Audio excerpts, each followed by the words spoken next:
ನಮಸ್ತೆ ಎಲ್ರಿಗೂ, welcome back to our channel. ಇವತ್ತು ಡಾಬಾ ಸ್ಟೈಲಲ್ಲಿ ಒಂದು ಮಶ್ರೂಮ್ ಬಿರಿಯಾನಿನ ಹೇಗೆ ಮಾಡೋದು ಅಂತ ನಿಮ್ಮ ಜೊತೆ ಶೇರ್ ಮಾಡ್ತಾಯಿದ್ದೀನಿ. ಬನ್ನಿ ಸುಲಭವಾಗಿ ಹೇಗೆ ಮಾಡೋದು ಅಂತ ನೋಡ್ಕೊಳ್ಳೋಣ.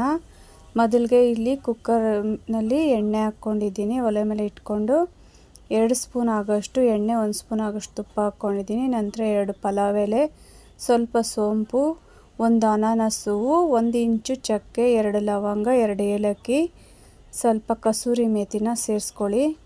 ನಾನು ಮರ್ತಿದ್ದೆ, ನಂತರ ಕಸೂರಿ ಮೇಥಿನ ಸೇರಿಸ್ಕೊಂಡಿದ್ದೀನಿ ನಾನಿಲ್ಲಿ. ನಂತರ ಇಲ್ಲಿ ಈರುಳ್ಳಿನ ಹಾಕ್ಕೊಂಡು ಈರುಳ್ಳಿ ಕೆಂಪಗಾಗೋವರೆಗೂ ಸ್ವಲ್ಪ ಹುರ್ಕೊಳ್ಳೋಣ. ಕೆಂಪಗಾಗಿದ ನಂತರ ನೋಡಿ, ನಾನು ಇಲ್ಲಿ ಕಸೂರಿ ಮೇಥಿ ಹಾಕೋದು ಮರ್ತೋಗಿದ್ದೆ, ಈಗ ಹಾಕಿ ಸೇರಿಸ್ಕೊಳ್ತಾ ಇದ್ದೀನಿ. ನೀವು ಮೊದಲೇ ಸೇರಿಸ್ಕೊಳ್ಳಿ. ಈ ಮಶ್ರೂಮೆಲ್ಲ ನಾವು ಈ ಥರ ಮಶ್ರೂಮೆಲ್ಲ ಚಿಕ್ಕ ಮಕ್ಕಳಲ್ಲೆಲ್ಲ ಈ ಥರ ಎಲ್ಲ ನಾವು ನೋಡಿರ್ತಾನೆ ಇರಲಿಲ್ಲ. ನಾವು ನೆಲದಲ್ಲಿ ಬೆಳೆಯೋದಂತ ಅಂದರೆ ಮಳೆಗಾಲದಲ್ಲಿ ಅದೇ ಭೂಮಿನಲ್ಲಿ ಬರ್ತಕ್ಕಂಥ ಮಶ್ರೂಮ್ನಷ್ಟೇ ನೋಡಿರ್ತಾ ಇದ್ವಿ, ಅದನ್ನಷ್ಟೇ ತಿಂತಾಯಿದ್ವಿ. ತುಂಬ ಚೆನ್ನಾಗಿರುತ್ತೆ ಅದು ನೆಲದಲ್ಲಿ ಬೆಳೆಯುವಂಥ ಮಶ್ರೂಮು. ಇದೆಲ್ಲ ಫಾರಮ್ಗಳಲ್ಲಿ ಬೆಳೆಸೋವಂಥ ಮಶ್ರೂಮುಗಳು. ನಂತರ ಇಲ್ಲಿ ನಾನು ಟೊಮೊಟೊನ 2 ಮೀಡಿಯಮ್ ಸೈಜ್ ಟೊಮೊಟೊನ ತಗೊಂಡು ಸೇರಿಸ್ಕೊಳ್ತಾ ಇದ್ದೀನಿ, ಚಿಕ್ಕದಾಗಿ ಹೆಚ್ಚಿ. ನೋಡಿ, ಟೊಮೊಟೊನ ಸ್ವಲ್ಪ ಮೆತ್ತಗೆ ಆಗೋವರೆಗೂ ಹುರ್ಕೊಳ್ಳೋಣ. ಇಲ್ಲಿ ನಾನು ಮಶ್ರೂಮ್ನ ಮೊದಲೇ ಕ್ಲೀನ್ ಮಾಡಿ 2 ಪೀಸ್ನಂತೆ ಕಟ್ ಮಾಡಿ ಇಟ್ಕೊಂಡಿದ್ದೀನಿ. ನಂತರ ಮಶ್ರೂಮ್ನು ಸೇರಿಸ್ಕೊಂಡಿದ್ದೀನಿ. ಶುಂಠಿ ಬೆಳ್ಳುಳ್ಳಿ ಪೇಸ್ಟ್ನ 1.5 ಸ್ಪೂನ್ ಆಗೋಷ್ಟು ಸೇರಿಸ್ಕೊಂಡಿದ್ದೀನಿ ನಾನಿಲ್ಲಿ. ಶುಂಠಿ ಬೆಳ್ಳುಳ್ಳಿ ಪೇಸ್ಟು ಮತ್ತು ಮಶ್ರೂಮು ಸ್ವಲ್ಪ ಎಣ್ಣೆಯಲ್ಲಿ ಫ್ರೈ ಮಾಡ್ಕೊಳ್ಳೋಣ. ಮಶ್ರೂಮ್ಗೆ ಮಸಾಲೆ ಎಲ್ಲ ಹಿಡಿಯೋ ಥರ ಸ್ವಲ್ಪ ಫ್ರೈ ಮಾಡ್ಕೊಂಡಿದ್ದ ನಂತರ ಇಲ್ಲಿ ನಾನು ಮೊದಲೇ 1 ಹಿಡಿ ಪುದೀನ, 1 ಹಿಡಿ ಕೊತ್ತಂಬರಿ ಸೊಪ್ಪನ್ನ ರುಬ್ಬಿ ಇಟ್ಕೊಂಡಿದ್ದೆ. ರುಬ್ಬಿರ್ತಕ್ಕಂಥ ಕೊತ್ತಂಬರಿ ಮತ್ತು ಪುದೀನ ಪೇಸ್ಟ್ನ ಸೇರಿಸ್ಕೊಂಡು ಸ್ವಲ್ಪ ಹಸಿ ವಾಸನೆ ಹೋಗೋವರೆಗೂ ಹುರ್ಕೊಳ್ಳೋಣ. ಹುರ್ಕೊಂಡಿದ್ದ ನಂತರ ಇಲ್ಲಿ ನಮಗೆ ನೀರು ಅಕ್ಕಿಗೆ ಎಷ್ಟು ಬೇಕೋ ಅಷ್ಟು ನೀವು ಮೊದಲೇ ಕಾಯಕ್ಕಿಡೋರಿದ್ದರೆ ಕಾಯಕ್ಕಿಡ್ಬೋದು, ಬೇಗನೆ ಅಡುಗೆ ಆಗುತ್ತೆ. 1 ಬೌಲ್ ಅಕ್ಕಿಗೆ 2 ಬೌಲು ನೀರಿನಂತೆ ಸೇರಿಸ್ಕೊಳ್ಳಿ, ಆಗ ಕರೆಕ್ಟಾಗಿ ಅನ್ನ ಆಗುತ್ತೆ. ನಂತರ ಇಲ್ಲಿ ನೀರು ನಮಗೆ ಅಕ್ಕಿಗೆ ಎಷ್ಟು ಬೇಕೋ ಅಷ್ಟನ್ನು ನಾನು ಜಾರ್ಗೆ ಸ್ವಲ್ಪ ನೀರು ಹಾಕಿ ಮಸಾಲೆ ಎಲ್ಲ ಇರುತ್ತಲ್ಲ ಅದನ್ನೆಲ್ಲ ಹಾಕ್ಕೊಳ್ತಾ ಇದ್ದೀನಿ. ಹಾಕ್ಕೊಂಡು ಇಲ್ಲಿ ನೀರು ಕುದಿಯೋವರೆಗೂ ಸ್ವಲ್ಪ ವೆಯ್ಟ್ ಮಾಡೋಣ. ಬಿಸಿ ನೀರೇ ಮೊದಲೇ ಕಾಯಿಸಿದರೆ ಈ ಸಮಯದಲ್ಲಿ ನಾವು ಬಿಸಿ ನೀರನ್ನು ಸೇರಿಸ್ಕೊಂಡ್ರೆ ಹಾಗೆ ತಕ್ಷಣ ಅಕ್ಕಿ ಹಾಕಿದ್ರೆ ಬೇಗ ಅಡುಗೆ ಆಗುತ್ತೆ.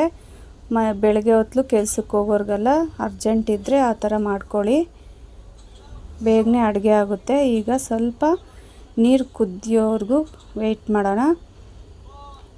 ನಾನು ಮೊದಲೇ ಅಕ್ಕಿನ ತೊಳೆದು ಇಟ್ಕೊಂಡಿದ್ದೀನಿ.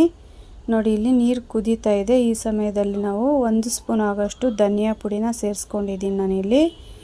ನಂತರ ನಿಮಗೆ ರುಚಿಗೆ ತಕ್ಕದಷ್ಟು ಉಪ್ಪನ್ನು ಸೇರಿಸ್ಕೊಳ್ಳಿ. ನಾನಿಲ್ಲಿ ಮತ್ತು ಇನ್ನೊಂದು ಇಂಗ್ರೀಡಿಯೆಂಟ್ಸ್ ಹಾಕ್ತಾಯಿದ್ದೀನಿ. ಇದು ಸಾಂಬಾರು ಪುಡಿ. ನಾವು ಬೇಳೆ ಸಾಂಬಾರಿಗೆಲ್ಲ ಏನು ಯೂಸ್ ಮಾಡ್ತಿರಲ್ಲ ಆ ಸಾಂಬಾರು ಪುಡಿನ ಯೂಸ್ ಮಾಡ್ತಾಯಿದ್ದೀನಿ. ಒಂದು ಸತಿ ಈ ಥರ ಸಾಂಬಾರು ಪುಡಿನ ಯೂಸ್ ಮಾಡಿ ಪಲಾವ್ಗಾಗಲಿ ಬಾತ್ಗಾಗಲಿ ಯೂಸ್ ಮಾಡಿ ನೋಡಿ, ತುಂಬ ಚೆನ್ನಾಗಿರುತ್ತೆ. ಸ್ವಲ್ಪ ಹಾಕ್ಕೊಳ್ಳಿ. ನಂತರ ಇಲ್ಲಿ ರುಚಿಗೆ ತಕ್ಕದಷ್ಟು ಉಪ್ಪನ್ನ ನಾನು ಸೇರಿಸಿದ್ದೀನಿ. ನಂತರ ಗರಂ ಮಸಾಲನೂ ಸೇರಿಸ್ಕೋಬೋದು. ನಾನಿಲ್ಲಿ ಖಾರಕ್ಕೆ ಯಾವುದೇ ರೀತಿಯಾದಂಥ ಖಾರದ ಪುಡಿ ಆಗಲಿ ಹಸಿರು ಮೆಣಸಿನ್ಕಾಯಿ ಆಗಲಿ ಸೇರಿಸ್ಕೊಂಡಿಲ್ಲ, ಯಾಕಂದರೆ ಸಾಂಬಾರು ಪುಡಿನಲ್ಲೇ ಖಾರ ಇರುತ್ತೆ ಮತ್ತು ಗರಂ ಮಸಾಲದಲ್ಲೂ ಸ್ವಲ್ಪ ಖಾರ ಪ್ರಮಾಣ ಇದ್ದೇ ಇರುತ್ತೆ. ನೀವು ಖಾರ ಜಾಸ್ತಿ ತಿನ್ನೋರಿದ್ದರೆ ಸ್ವಲ್ಪ ಖಾರದ ಪುಡಿನ ಸೇರಿಸ್ಕೊಳ್ಳಿ, ಅಥವಾ ಹಸಿರು ಮೆಣಸಿನ್ಕಾಯಿನ ಒಗ್ಗರಣೆ ಹಾಕೋ ಸಮಯದಲ್ಲೇ 2 ಕಟ್ ಮಾಡಿ ಹಾಕ್ಕೊಳ್ಳಿ. ಇಲ್ಲಿ ನಾನು ಅಕ್ಕಿನ ಸೇರಿಸ್ಕೊಳ್ತಾ ಇದ್ದೀನಿ. ಅಕ್ಕಿನ ನೀವು ಮೊದಲೇ ಒಗ್ಗರಣೆ ಹಾಕ್ತಿದ್ದಕ್ಕೆ ಮುಂಚೆನೇ ತೊಳೆದು ಇಟ್ಕೊಳ್ಳಿ, ಚೆನ್ನಾಗಿ ಅಕ್ಕಿ ಉದ್ರಾಗ ಚೆನ್ನಾಗಾಗುತ್ತೆ ಅನ್ನ. ಇಲ್ಲಿ ನಂತರ ಅಕ್ಕಿ ಹಾಕಿದ ನಂತರ ಒಮ್ಮೆ ಎಲ್ಲ ಕಲಿಸ್ಕೊಳ್ಳೋಣ. ಕಲಸಿದ ಮೇಲೆ 3/4 ಭಾಗ ಅಕ್ಕಿ ಬೇಯೋವರೆಗೂ ವೆಯ್ಟ್ ಮಾಡೋಣ. 3/4 ಭಾಗ ಅಕ್ಕಿ ಬೆಂದಿದ ನಂತರ ಒಮ್ಮೆ ಈ ಥರ ನೀಟಾಗಿ ಕಲಸಿ. ಈ ಸಮಯದಲ್ಲಿ ಉಪ್ಪು ಖಾರ ಎಲ್ಲ ಹೇಗಿದೆ ಅಂತ ಸ್ವಲ್ಪ ಟೇಸ್ಟ್ ನೋಡ್ಕೊಳ್ಳಿ. ಈ ಸಮಯದಲ್ಲಿ ನೀವು ಉಪ್ಪು ಖಾರ ಏನಾದರೂ ಕಮ್ಮಿ ಇದ್ದರೆ ಸೇರಿಸ್ಕೋಬೋದು ಈಗಲೇ. ಈಗ ನೋಡಿ, ಕುಕ್ಕರ್ ಮೂಡಿನ ಹಾಕ್ಕೊಂಡು ನಾವು ಲೋ ಫ್ಲೇಮ್ ಇಟ್ಕೊಳ್ಳೋಣ. ಮೀಡಿಯಮ್ ಫ್ಲೇಮಲ್ಲಿ ಇಟ್ಕೊಂಡು 15 ನಿಮಿಷ ಬೇಯಿಸ್ಕೊಳ್ಳೋಣ. ಯಾವುದೇ ರೀತಿಯಾದಂಥ ವಿಜಿಲ್ಗೆಲ್ಲ ಇಡೋದು ಬೇಕಾಗಿಲ್ಲ. ನಂತರ ಇಲ್ಲಿ ಕುಕ್ಕರಲ್ಲಿರೋ ಗಾಳಿ ಎಲ್ಲ ತೆಗೆದು ಗ್ಯಾಸನ್ನು ಆಫ್ ಮಾಡಿಕೊಂಡು ನೋಡಿ ಇಲ್ಲಿ ನೀಟಾಗಿ ಕಲಿಸ್ಕೊಳ್ಳೋಣ. ಯಾಕಂದರೆ ಮಸಾಲೆ ಎಲ್ಲ ಮೇಲೇ ಬಂದಿರುತ್ತೆ ಕುಕ್ಕರಲ್ಲಿ ಮಾಡಿರೋದ್ರಿಂದ.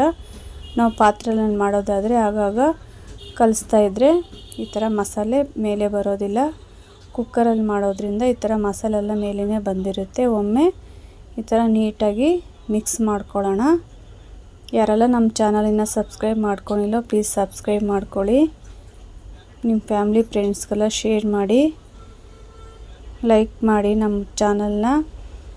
ನಂತರ ಇಲ್ಲಿ ರಾಯ್ತ ಜೊತೆಯಲ್ಲಿ ನೀವು ಸರ್ವ್ ಮಾಡ್ಬೋದು.